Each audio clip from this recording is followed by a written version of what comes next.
We're talking to Dr. LMadu, and the issue is democracy in Nigeria.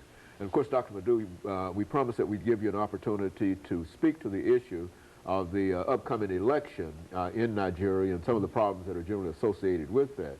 And let's have you to do that now. Well, like I stated initially, the president hasn't said he's running, and he hasn't said he's not running.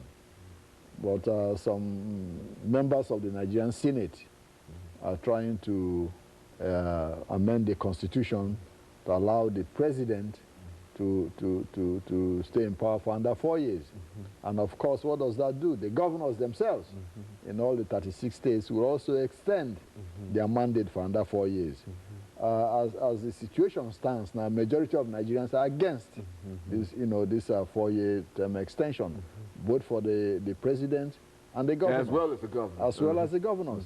Most Nigerians really think the governors themselves want to extend their own tenure so they can use that opportunity to cover their tracks for some, of the corrupt and criminal activities a lot of them have been engaged in which Mr. Obasanjo himself have been trying to stamp out, So that's very cynical.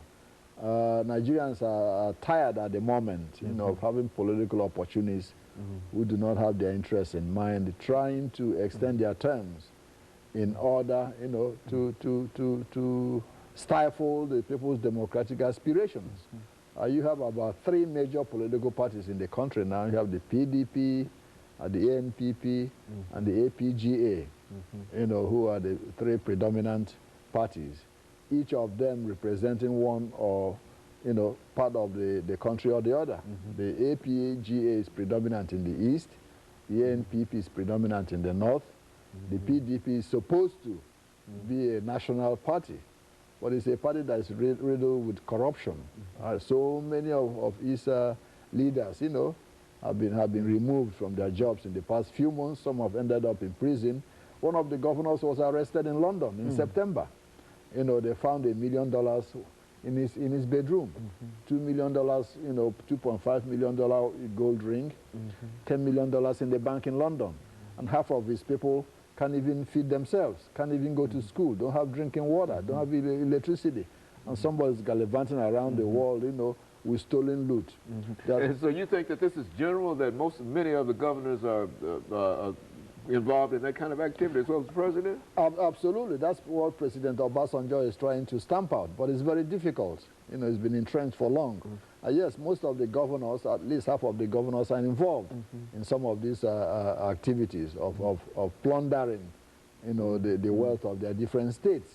Some of them who came in with nothing, overnight in 4 years, they are millionaires, multi-millionaires, have houses all over the world, including the United States, and people are wondering, how can you be so rich overnight when you didn't have anything when you get in there? And that's been the problem. Most of them have refused to declare their assets. Something as simple as that, they won't do that. They don't want to say how much they are worth or how much they...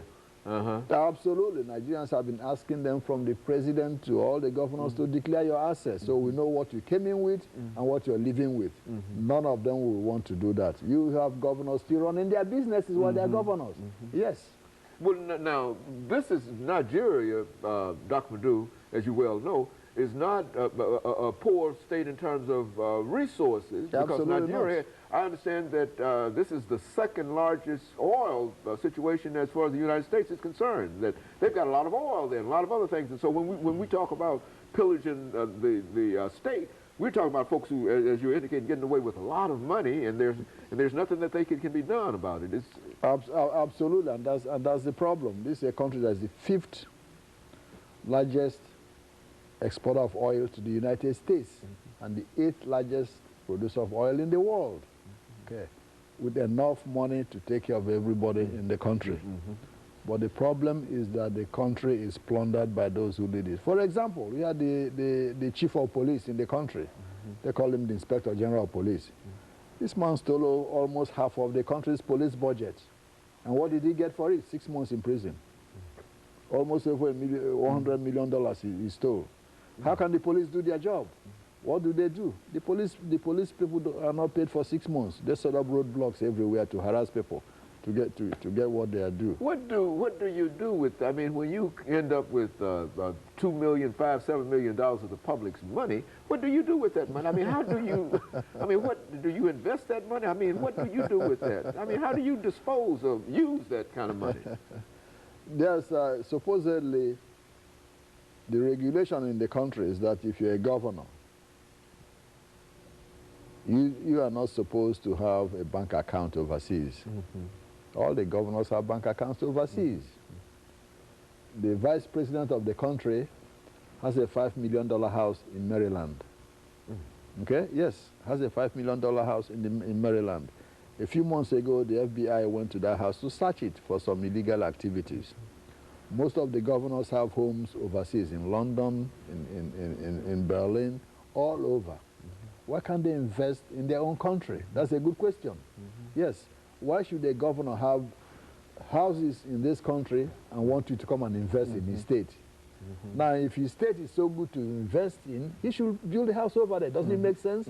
Okay. Now, the loot that is plundered and sent overseas, whom does it benefit? The banks directly stored over here, not in the country. Why can't they invest the money over there in the country that they stole? No, because they are worried that when they're overthrown, people will want to get that money back. So what do? They come here and put the money.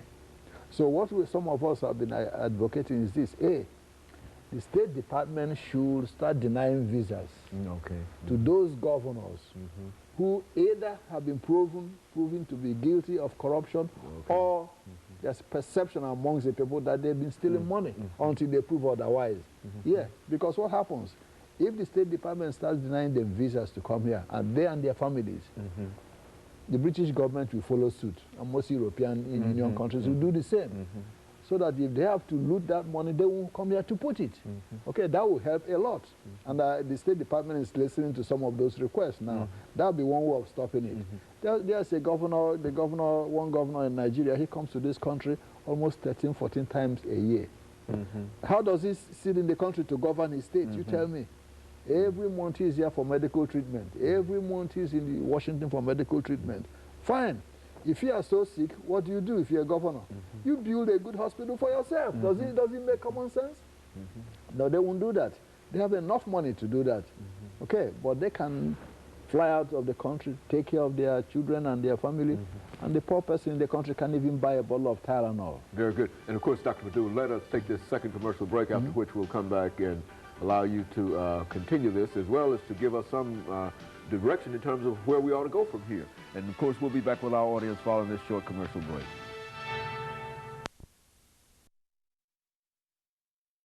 We're talking to Dr.